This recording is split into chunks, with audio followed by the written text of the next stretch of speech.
मुख्य अतिथि हमारे मध्य प्रदेश के यशस्वी मुख्यमंत्री डॉक्टर मोहन यादव जी।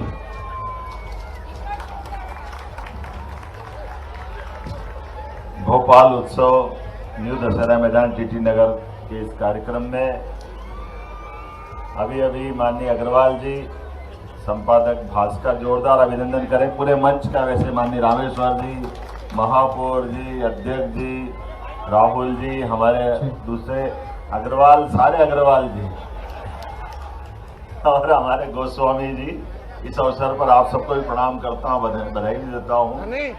मैं केवल इतने ही निवेदन करके थोड़ा जल्दी उठाऊं कि मुझे अभी रात में ही दिल्ली पहुंचना है और कल हमारा अभी चुनाव का 2 दिन का 17-18 महाराष्ट्र और झारखंड का चुनाव का टाइम बचा है और इसके कारण से हमारी रात की बैठक भी है और कल भी दिन भर कार्यक्रम अलग अलग लगे हैं।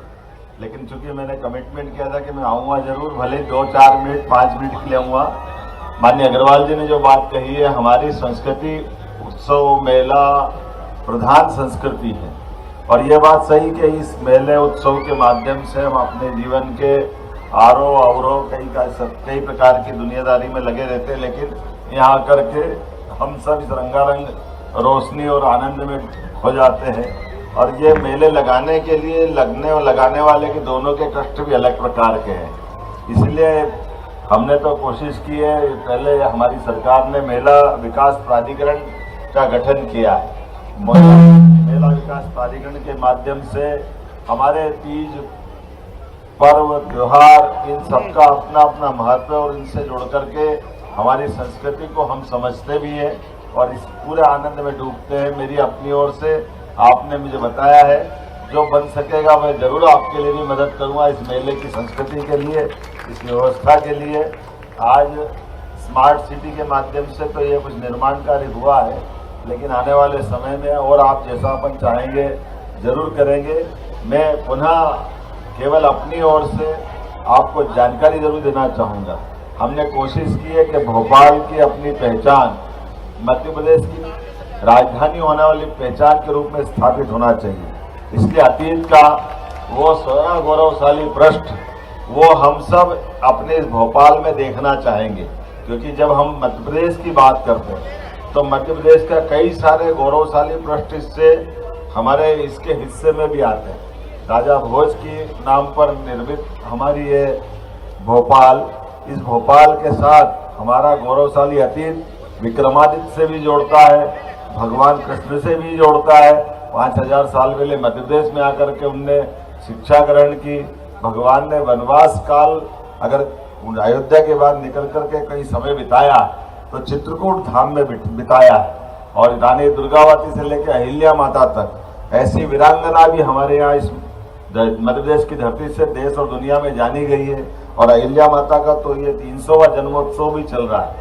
उनकी अपनी विशेषता है, उनने अपने मालवा मध्य प्रदेश को गौरवान्वित किया उस मुगल काल में, जब जिस मुगल काल में हमारे देवस्थान ध्वस्त हो रहे थे, ऐसे में उन्होंने देवस्थान संस्कृति को पुनर्स्थापित किया। माननीय सांसद जी का भी जोरदार अभिनंदन करें।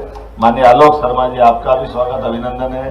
तो हम उम्मीद कर रहे हैं कि आने वाले समय में ऐसे सारे इनकी जयंतियां हैं।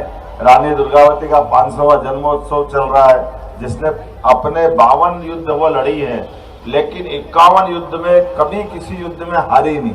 वो अकबर के सेना से हो या किसी से भी हो, आखिरी एक युद्ध में उन्होंने अपना आत्म बलिदान करके अपनी उस युद्ध में विभीषिका के माध्यम से भी, जैसे झांसी रानी का इतिहास है, इसी प्रकार से उनका और गौरवशाली इतिहास है। मैं कई सारी बातें बता सकता हूं, लेकिन उत्सव मेले के माध्यम से ही ये मालूम पड़ती है। हमारे कई सारे मंच के कार्यक्रम जो सांस्कृतिक उत्सव के नाते से जाने जाते हैं, कई प्रकार के रंगारंग कार्यक्रम साहित्य रचना के माध्यम से जाने जाते हैं, लेकिन आज के इस अवसर पर इसी प्रकार से यशस्वी प्रधानमंत्री का जोरदार ताली बजा करके हम सब उनका अभिनंदन करें, माननीय नरेंद्र मोदी जी का, जिनके कारण से भारत की यह गौरवशाली संस्कृति की पताका पूरी दुनिया में फहराई जा रही है, पूरा आनंद में डूबे हुए हैं। तो हम सब भी मिलकर के ऐसे हमारे प्राचीन सारे मेले, उत्सव, पर्व, त्योहार का आनंद भी मनाएं। हमारी सरकार बनने के बाद भी हमने हर त्योहार के अंदर समाज जब मनाता है तो सरकार दूर से क्यों देखेगी, सरकार को उत्सव का हिस्सा बनना ही चाहिए। इसलिए हमने सरकार बनने के बाद मकर संक्रांति से लगा करके गुरु पूर्णिमा, गुड़ी पड़वा, रक्षाबंधन और अभी कुछ दिन पहले दशहरा, शस्त्र पूजन, तो दशहरे का आनंद आता है और शस्त्र पूजन होना चाहिए।